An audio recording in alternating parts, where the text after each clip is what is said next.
alternative investment strategies or alternative investment funds. There are traditional and modern approaches for funding your business. Financial management lo first stage funding of the businesses lo traditional approach prakaram we will fund through equity or debt, and in modern approaches we have various combinations of strategies. So we have subordinate debt, we have hybrid equity, we have private equity, we have exchange traded funds, we have real estate funds. Itla మన investment చేయడానికి లేదా మనం ఫండ్స్ని తీసుకోవడానికి we have various categories or we have various types of investments. వాటినే మనం ఇక్కడ alternative investments లేదా ఏఐస్ అని పిలుస్తున్నారు. ఆల్టర్నేటివ్ ఇన్వెస్ట్మెంట్కి డెఫినేషన్ లేదు. Alternative investment is nothing but other than the traditional investment schemes like మీ షేర్స్ డిబెంచర్స్ కాకుండా ఇంకా ఏదైనా సరే will call it as a alternative investment scheme. Say for ఎగ్జాంపుల్కి మనం సాఫ్ట్ బ్యాంక్ వాళ్ళు ఆల్టర్నేటివ్ ఇన్వెస్ట్మెంట్ స్కీమ్ ఒక దాని గురించి మనం మాట్లాడుతున్నాం. There is a company called Axis, AXIS. వాళ్ళు వీడియోస్ ఫిల్మ్స్ ఉంటాయి కదా, ఫిల్మోగ్రఫీ, ఆ ఫిల్మ్స్కి తయారు చేస్తుంటారు. ఆ యాక్సిస్ వాళ్ళు they have created a new technology which creates మైక్రోఫిష్.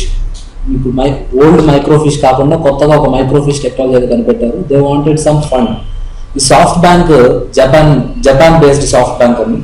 The SoftBank has entered into an agreement with them saying that today I will give you a loan of $200 million.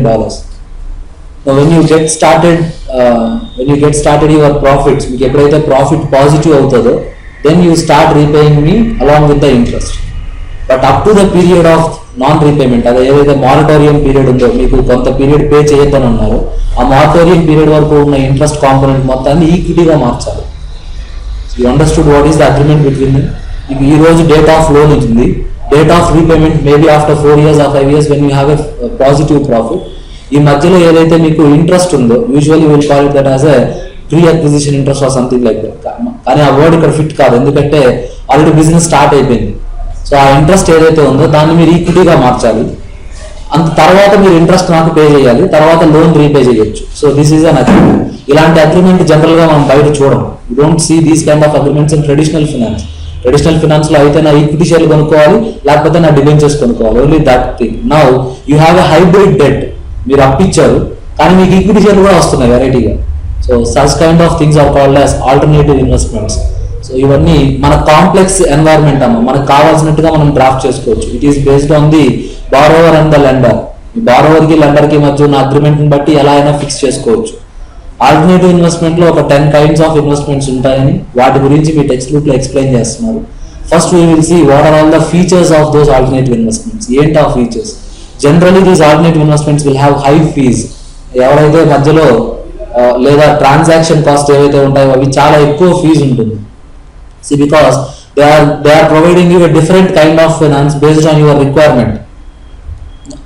See, it is like this. ఒక tailor made shirt ఉందనుకోండి, ఆ shirt మీకు ఇష్టం వచ్చినట్టు tailor కుట్టిస్తాడు, కాబట్టి మీరు టైలర్కి ఎక్కువ డబ్బులు ఇవ్వాలి. అదే రెడీమేడ్ షర్ట్ అనుకోండి, వాడు ఎంత ప్రైస్ చెప్తే అంత ప్రైస్ తీసేసుకుంటారు. అంటే టైలర్ మేడ్ షర్ట్ కి జనరల్ గా కాస్ట్ ఎక్కువ అవుతుంది రెడీమేడ్ షర్ట్ కంటే. అది వాడు అక్కడ high cost involve because this is a tailor made investment.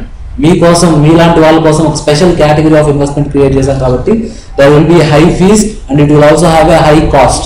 ఎక్కువ కాస్ట్ ఆఫ్ డెట్ కానీ లేదా రేట్ ఆఫ్ ఇంట్రెస్ట్ కానీ చాలా ఎక్కువ కూడా ఉంటుంది. ఈ high fees being a specific nature product or tailor made product, the transactions fees are quite higher. Limited historical rate. మన స్టాక్ మార్కెట్ ఇవన్నీ అయితే 1886 నుంచి ఆపరేట్ చేస్తాం కాబట్టి అరౌండ్ హండ్రెడ్స్ ఆఫ్ ఇయర్స్ మన ఇన్ఫర్మేషన్ మన దగ్గర ఉంది. You have more than 100 years of data. The London Stock Exchange, New York Stock Exchange అయితే 160 years, 1776 నుంచి ఉందన్న new York stock exchange. So around 200 years అయిపోతుంది. 200 years డేటా మీ దగ్గర ఉంటుంది. You can do analytics and you can draw conclusions. But whereas alternative investments have initiated only 10 or 11 years ago. So you don't have a past data, you don't have historical data based on which you can't draw conclusions. మీరు ఆ డేటాను base చేసుకుని conclusions ఏవి draw చేయలేరు. Moreover, these alternative investments are highly illiquid. అసలు అవి liquid కాదు, because they are made specially for you. These are నా కోసం తయారు చేసిన షర్టు రితిక్ రోషన్ వేసుకోమంటే పట్టదు కదా ఆయనకి పాపం. సో ఐ మీన్ ఎలా అయినా ఉండొచ్చు, ఒకటి లూజ్ అయిపోవచ్చు లేదా పట్టొచ్చు, ఎలా అయినా. These are illiquid. అంటే మీకోసం డిజైన్ చేసిన సెక్యూరిటీ లేదా మీకోసం డిజైన్ చేసినటువంటి ఒక లోన్, దాన్ని వేరే వాళ్ళు ఎందుకు తీసుకుంటారు? They don't by it. So it is a highly illiquid. The liquidity of alternative investment is not good as the next buyer not be easily available and due to limited market. Because limited market ఒకటి, తర్వాత ఇది specific product అమ్మ, మీ startup finance లేకపోతే మీ కంపెనీకి మాత్రమే suit అయ్యేది. So it is highly illiquid and less transparency. జనరల్గా ఇలాంటి డీల్స్ అన్ని బయటకు చెప్పరు. They will have internal deal organisation team, ఎవడైతే ఉన్నాడో వాడు లీగల్ టీమ్, వాళ్ళకి మాత్రం తెలుస్తుంది. They don't give them away. ఎగ్జాంపుల్కి పయనీర్ ఇన్వెస్ట్మెంట్ ఆపర్చునిటీస్ ఫండ్ అని చెప్పి ఒక ఫండ్ ఉంది. Is not known fund at all. This fund is managed by the family people of Azim Hasan Premji. మీ అజీమ్ హసన్ ప్రేమ్జీ వాళ్ళు మేనేజ్ చేస్తున్నారు pioneer investment opportunities fund.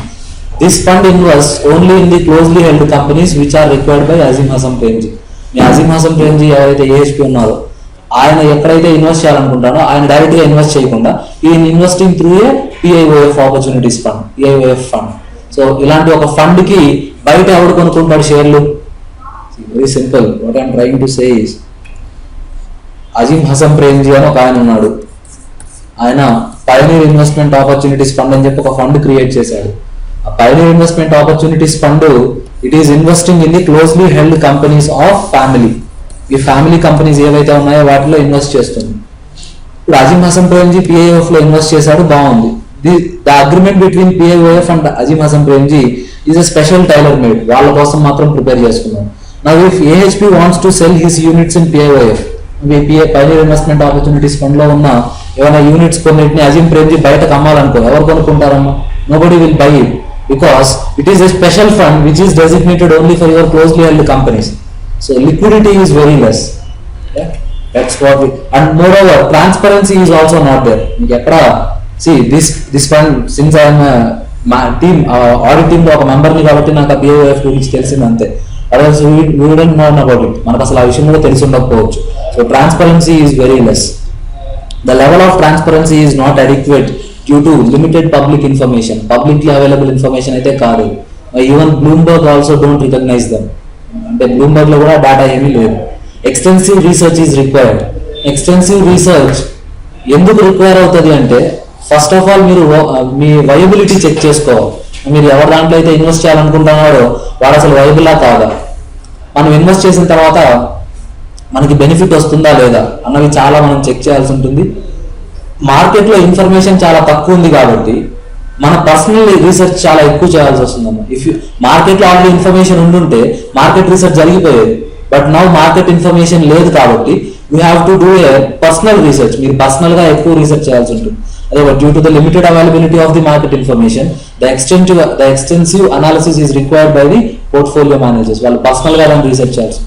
లీవరేజ్డ్ buying, leveraged buying or leveraged buyout గురించి మనం ఒక 2 minutes మాట్లాడుకుందాం. LBO, leveraged buyout. What is a leveraged buyout? Leverage అంటే మీకు అందరికీ తెలుసు, leverage is nothing but the debt. మనం అప్పు తీసుకుంటే దాన్నే మనము లీవరేజ్ అని అంటాం. ఫస్ట్ మనకు అప్పు ఇచ్చి మనం కొన్ని రోజులు అయిన తర్వాత మన కంపెనీని వాళ్ళు పర్చేస్ చేసేసుకుంటే that's what we called as leveraged buyout. See, it's like this. Say we will take a few people, వాళ్ళు ఇన్వెస్టర్స్ అన్నాం. We have investors A and investor B. మన దగ్గర ఇద్దరు ఇన్వెస్టర్లు ఉన్నారు. And there is a company called sick. ఒక కంపెనీ పేరు సిక్ అనే ఒక కంపెనీ ఉంది. Now investor A and investor B are interested in buying a sick company. ఏదైతే సిక్ కంపెనీ ఉందో దాంట్లో వాళ్ళు ఇన్వెస్ట్మెంట్ చేయాలనుకుంటున్నారు. ఇప్పుడు సిక్ కంపెనీ దగ్గరికి వెళ్ళి, see mister sick company, I will buy you out, నేను నిన్ను పర్చేస్ చేస్తాను. See how will I buy out? I have $1 million. Your worth is $10 million. నీ worth $10 million. Now I will take a loan of 9 million from another bank. నేను ఒక bank నుంచి 9 million loan తీసుకుంటాను. Now I will go and buy this sick company. ఈ sick కంపెనీని restructure చేశాక I will sell this restructured company. ఏదైతే sick company ఉందో దాన్ని నేను రీస్ట్రక్చర్ చేసేసి అమ్మేస్తాను. Say let us say I have sold it for we'll say $15 million. $15 million అమ్మేస్తే 1 million నేను తీసుకొని 9 million రీపేమెంట్ చేసేసి మిగిలింది we will share with each other. So this is how your leveraged buyout will function. అంటే నేను buyout చేస్తున్నాను, my buyout is levered, I mean my buyout is supported by some debt. Or leveraged buyout లోనే ఇంకొక model కూడా ఉంది. You are giving a loan now. You are giving a loan. That loan is called as subordinate debt. SOD. subordinated debt. Your subordinated debt is similar to convertible debentures. ఎప్పుడైతే మీ sick కంపెనీని మీరు restructure చేసేస్తారో అప్పుడు you will convert that subordinated debt into equity shares. So you have given a leverage and you are buying it now. So మీ alternative investments అన్ని ఇలా ఉంటాయని, ఒకటి మీరు అప్పు తీసుకునైనా వాళ్ళ దగ్గర నుంచి షేర్స్ కొనుక్కునేలా ఉంటుంది, లేదా ఇప్పుడు మీరు అప్పు ఇచ్చేస్తారు మళ్ళీ ఆ అప్పుని మీరు ఈక్విటీ షేర్స్ గా కన్వర్ట్ చేసేసుకుంటారు. So alternative investments are always leverage buying. See, generally investment in alternative investments is highly levered. So మనం అప్పు తీసుకునైనా ఇన్వెస్ట్ చేస్తాం, లేదా మనం ఇచ్చేదైనా అప్పుగా ఇచ్చి మళ్ళీ దాన్ని ఈక్విటీ షేర్స్ గా కన్వర్ట్ చేసుకుంటూ ఉంటాం. There are various kinds of alternative investments. ఏవేవి అంటే మ్యూచువల్ ఫండ్స్ ఉన్నాయి, mutual funds, real estate funds. Mutual funds నేను మళ్ళీ చెప్పక్కర్లా, you all know it. See, okay, ఒక చిన్న ఎగ్జాంపుల్ తీసుకుందాం. Let us take there is a Aditya Birla mid cap mutual fund. Aditya Birla mid cap mutual fund ఒక మ్యూచువల్ ఫండ్ ఉందనుకుందాం. ఆ mutual fund it is sponsored by Aditya Birla, it is maintain by some other portfolio manager. So mutual fund ఎలా form అవుతుందో తెలుసా? You know how mutual fund forms. Mutual fund లో there will be one person called sponsorer, there will be another person called asset management company. And ఈ sponsorer asset management కంపెనీలు మీ mutual fund ని ఒక trust లాగా form చేస్తాయి. So there is a person called sponsorer, there is an asset management company, there is a mutual fund. ఈ ముగ్గురు ఉన్నారు. Sponsorer will create a policy, like ఒక రూల్స్ అండ్ రెగ్యులేషన్స్ ని prescribe చేసి ఒక పాలసీని డిజైన్ చేస్తారు. జనరల్గా మీ మ్యూచువల్ ఫండ్స్ కి ముందర నేమ్స్ ఉంటాయి కదా, ఆ నేమ్స్ అన్ని వాళ్ళు డిజైన్ చేశారని అర్థం. Generally they are called sponsorers. Aditya Birla mid cap fund, Aditya Birla is the sponsor of that fund. So వాడు ఫస్ట్ ఆ ఫండ్ ని ప్రపోజ్ చేస్తాడు. చీటీ పాటలు వేస్తారంటారు కదమ్మా, అట్లా ఒక చీటీ పాటలు మొదలు పెట్టాడు అనుకోండి, వాడిని స్పాన్సరర్ అనాలి, లేదా వాడిని ఆథర్ అని కూడా అంటారు. ఇప్పుడు ఆ sponsorer he will appoint one asset management company. Asset management కంపెనీని అపాయింట్ చేసుకుంటారు. జనరల్ గా ఈ ILFS ఇన్ఫ్రాస్ట్రక్చర్ ఫైనాన్షియల్ సర్వీసెస్ ఏదండి కదమ్మా, ILFS ఫైనాన్షియల్ సర్వీసెస్ కంపెనీ, లేకపోతే L&T ఫైనాన్షియల్ సర్వీసెస్ కంపెనీ, లేకపోతే wealth advisors India financial services, ఇట్లా ఒక ప్రైవేట్ ఫైనాన్షియల్ సర్వీసెస్ కంపెనీస్ ఉంటాయి. వాళ్ళని అసెట్ మేనేజ్మెంట్ కంపెనీగా అపాయింట్ చేసుకుంటాం. మనం వాళ్ళకి ఏం చెప్తామంటే, చూడు బాబు, నా ఫండ్ యొక్క ఆబ్జెక్టివ్ ఇది, my funds objective is to only invest in the mid cap equity shares or to buy the only debt fund. నాది ఏదైతే డెట్ మాత్రమే కొనుక్కోవాలి ఇలాంటివి, the sponsorer will keep up the rules. ఆ రూల్స్ ని comply అవుతూ వచ్చిన మనీ మొత్తాన్ని హ్యాండిల్ చేసేవాడే asset manager company. Mutual fund will be generally started as a trust. Mutual fund general గా ఒక ట్రస్ట్ ఫార్మాట్ లో స్టార్ట్ చేస్తే, లేదు మ్యూచువల్ ఫండ్ ని ఒక సొసైటీ లాగా ఏదో అలా స్టార్ట్ చేశారనుకో, ఆ మ్యూచువల్ ఫండ్ లో ఎవరైతే ఉంటారో వాళ్ళని గవర్నింగ్ బాడీ అని అంటాం, లేదా బోర్డ్ ఆఫ్ ట్రస్టీస్ అని అంటాం.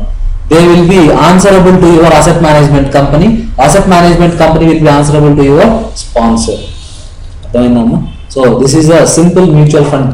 ఇక్కడ Aditya Birla mid cap mutual fund ని ఆదిత్య బిర్లా వాళ్ళు స్పాన్సర్ చేశారు. So let us take for example wealth advisors India limited అనే ఒక వెల్త్ అడ్వైజర్స్ వాళ్ళని అసెట్ మేనేజ్మెంట్ కంపెనీగా పెడుతుంది. నౌ వెల్త్ అడ్వైజర్స్ ఇండియా వాళ్ళు Aditya Birla mid cap mutual fund లో ఇన్వెస్ట్మెంట్ ఎక్కడ చేయాలి, ఎవరెవరికి నేను యూనిట్స్ సేల్ చేయాలి, నా మేనేజ్మెంట్ మొత్తం that wealth advisers will take care. ఇప్పుడు ఈ ఆదిత్య బిర్లా మ్యూచువల్ ఫండ్ దగ్గరికి డబ్బులు వచ్చింది. ఆ డబ్బులు ఎలా వస్తుంది? By selling the units. Units is nothing but your equity shares లాంటివే. మ్యూచువల్ ఫండ్ లో షేర్ ని యూనిట్ అంటారు. నా మ్యూచువల్ ఫండ్ 2500 crores అనుకోండి, 2500 crores mutual fund I have sponsored now. ఈ 2500 crores మ్యూచువల్ ఫండ్ నేను స్టార్ట్ అవ్వాలి అంటే first I have to procure the funds. ఎలా ప్రొక్యూర్ చేయాలి? I have to sell something to them. ఆ సెల్ చేసేదాన్ని యూనిట్స్ అంటాం. మ్యూచువల్ మీ కంపెనీలో ఈక్విటీ షేర్స్ లాగా మ్యూచువల్ ఫండ్స్ లో యూనిట్స్ ఉంటాయి. ఆ యూనిట్స్ ని నేను సేల్ చేస్తాను. ఒక్కొక్క యూనిట్ కి ఫేస్ వాల్యూ ఉంటుంది, మళ్ళీ దానికే మార్కెట్ ప్రైస్ కూడా ఉంటుంది. I'm selling it at the face value. ఎంత ఫేస్ వాల్యూకి సేల్ చేస్తాను, నాకు 2500 crores డబ్బులు వస్తాయి. దాని 2500 crores ని I will invest in various companies. ఈ కంపెనీస్ ని ఎలా చూస్ చేసుకుంటారు? Diversification. Those are all is again different criteria. ఇప్పుడు ఈ మ్యూచువల్ ఫండ్ చూడండి, మీరు ఇన్వెస్టర్, మీరు మ్యూచువల్ ఫండ్స్ లో ఇన్వెస్ట్ చేస్తున్నారు. మ్యూచువల్ ఫండ్స్ లో ఇన్వెస్ట్ చేస్తే నేను ఈ పర్టికులర్ కంపెనీలో ఇన్వెస్ట్ చేశానని ఏమైనా తెలుసుకోగలుగుతారా మీరు? You can't identify, because it is up to the principal of the mutual fund where it wants to invest. ఎక్కడ ఇన్వెస్ట్ చేయాలన్నది అసెట్ మేనేజ్మెంట్ కంపెనీ యొక్క ఆబ్జెక్టివ్. మన ఆబ్జెక్టివ్ ఏంటి, మ్యూచువల్ ఫండ్ ని సెలెక్ట్ చేసుకోవడం. You have to select the mutual fund. So it is an alternative investment scheme. ఎందుకు అది alternative investment అయిందంటే you are not directly investing it, కంపెనీలో డైరెక్ట్ ఇన్వెస్ట్ చేయట్లేదుగా. సో అందుకని దాన్ని ఆల్టర్నేటివ్ ఇన్వెస్ట్మెంట్ అని పిలుస్తున్నాం. Yeah right. Real estate, real estate funds or real estates currently the assets are gaining more importance in terms of investment. ఇంతకు ముందు అయితే investment అంతా గోల్డ్ లోనో లేకపోతే ఈక్విటీ షేర్స్ లోనో అట్లా చేసేవాళ్ళు ఏమో, కానీ nowadays they are more tending towards procuring the land or procuring the buildings when your area is a sophisticated or when your area is highly developed. ఎక్కడైతే సే ఫర్ ఎగ్జాంపుల్ అమరావతి ఉంది కదమ్మా, క్యాపిటల్ వస్తుంది అని తెలియగానే అమరావతి ల్యాండ్స్ మొత్తాన్ని వేరే వాళ్ళు ఎవరు కొని పెట్టుకున్నారు. That's your investment. దాన్ని మనం రియల్ ఎస్టేట్ ఇన్వెస్ట్మెంట్ అని పిలుస్తున్నాం. రియల్ ఎస్టేట్ ఇన్వెస్ట్మెంట్ లో చేయడం వల్ల మనకు వచ్చే ప్రాఫిట్ ఏంటి అంటే you will gain more capital appreciation. Your focus is more on capital appreciation. అది అక్కడ real estate is an alternative investment scheme. తర్వాత exchange traded funds. Exchange traded funds is similar to your mutual funds. Mutual funds లోనే publicly traded funds and private funds అని రెండు funds ఉంటాయి. Publicly traded funds అంటే మనం వెళ్ళి కొనుక్కోవచ్చు mutual funds. Private funds are not available. ఇప్పుడు PIOF ఉంది, it is a private fund. It is only available for the Azim Premji లేదా అజిమ్ ప్రేమ్జీ వాళ్ళ రిలేటివ్ క్లోజ్ సర్కిల్ ఎవరైతే ఉన్నారో వాళ్ళకి మాత్రమే అవైలబుల్ గా ఉంటుంది. అందరికీ అది బయట అవైలబుల్ గా ఉండదు. Aditya Birla mid cap fund, లేకపోతే ఇంకేమున్నాయి, రిలయన్స్ మిడ్ క్యాప్ ఫండ్, లేకపోతే రిలయన్స్ టెక్నాలజీ ఫండ్స్, ఇట్లా వేరియస్ మ్యూచువల్ ఫండ్స్ ఉన్నాయి.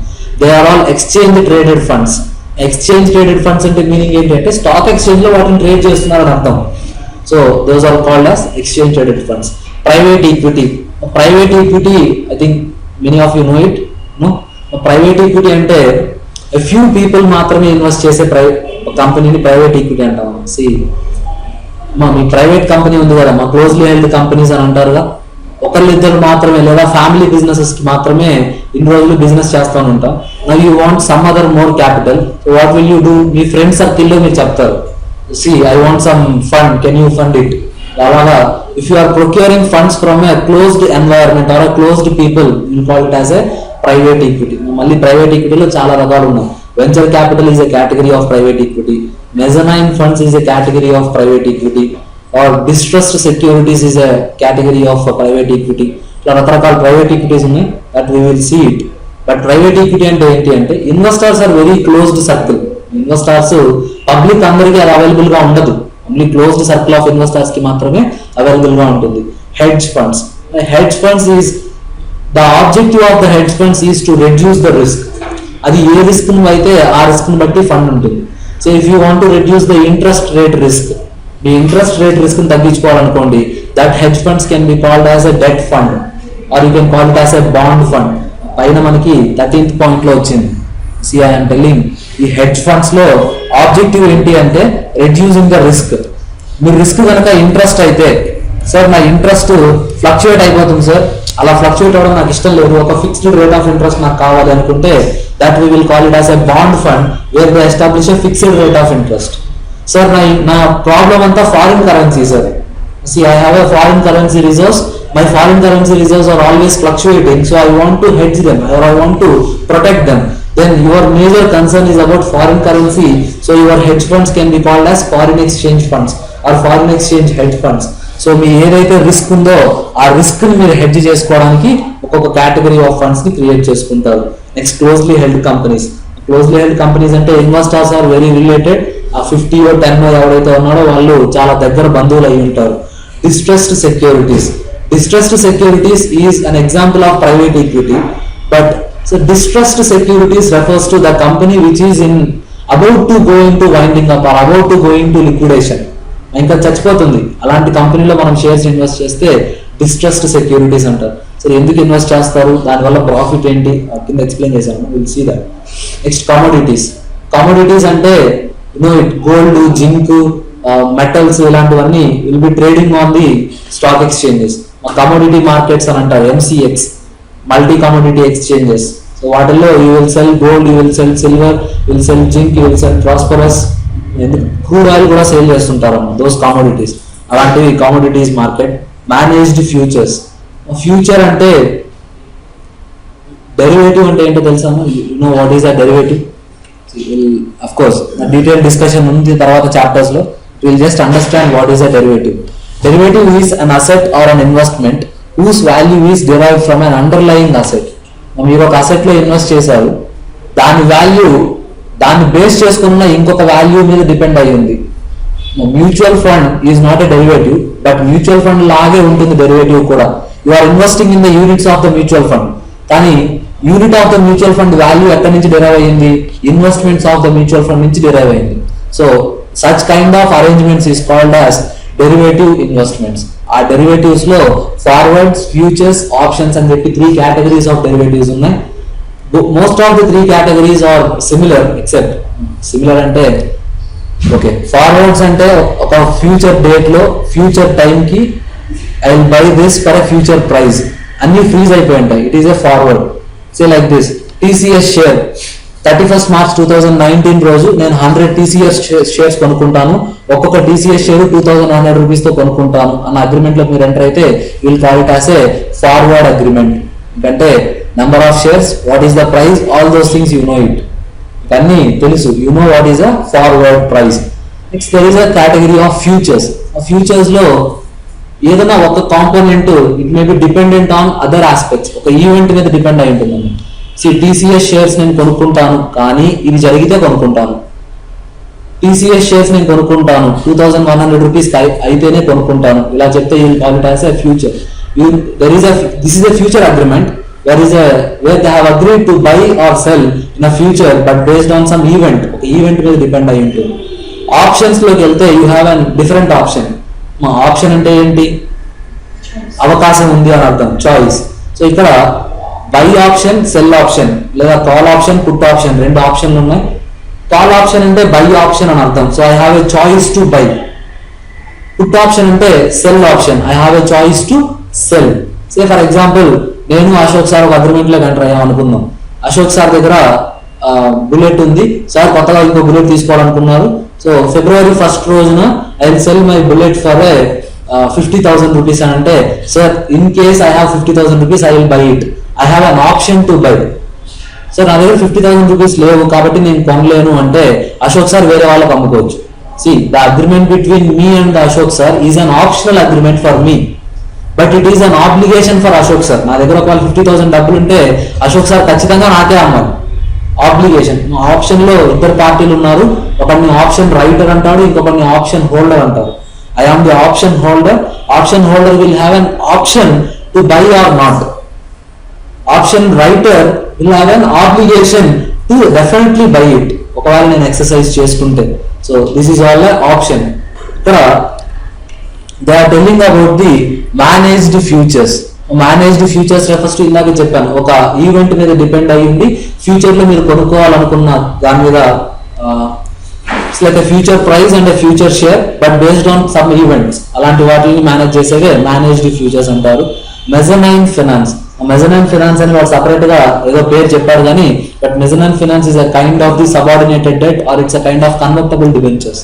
మెజనైన్ అంటే ఈ సింప్లీ కన్వర్టబుల్ డిబెంచర్స్. మీరు ఇప్పుడు లోన్ ఇచ్చారు, మీకు ప్రాఫిట్ బాగా ఉంటే నాకు లోన్ అట్లా రీపే చేసేయండి, లేదు మీ ప్రాఫిట్ బాగాలేదు నా లోన్ ఈక్విటీగా మార్చేయండి, I will sell those equity shares to others. So ఇలాంటిదే మెజనైన్ ఫైనాన్స్ అని పిలుస్తారు. Those are all various categories.